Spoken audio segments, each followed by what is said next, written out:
दोस्तों दोस्तों अभी ये रात का टाइम है। अभी आप देख सकते हैं, हमें किसी ने बताया है कि हमारे गांव के जो रोड है उस पे पता नहीं कोई चीज़ बैठी हुई है। तो अभी मैं वो देखने जा रहा हूँ कि क्या बैठा हुआ है। काफ़ी बच्चे डर गए हैं, गांव वाले डर गए हैं। पता नहीं कौन सी चीज़ है जो बैठी हुई है। अभी ये देखो, बिल्कुल रात है, अंधेरा है। ये अभी आप देख रहे हैं, मैंने ये टार्च ऑन किया हुआ है और मैं सही नज़र भी नहीं आ रहा। तो अभी मैं देखते हैं कि कौन सी चीज़ बैठी हुई है। जो बच्चे भी डर गए हैं। अभी चेक करते हैं। अभी मैं आगे रोड पे जा रहा हूँ, डर भी बहुत लग रहा है। पता नहीं क्या चीज़ होगी, अभी चेक करेंगे तो कि क्या चीज़ है।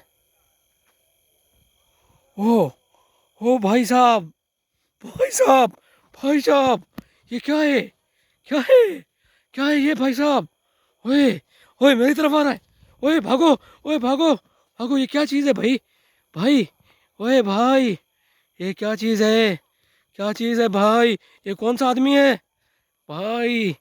ओए, ओए भागो भाई, भागो भाई, भागो। ओए, कौन है तू? कौन है तू? कौन है? ये कौन चीज़ है भाई? भाई, भाई, भाई, ये मेरी तरफ आ रहा है।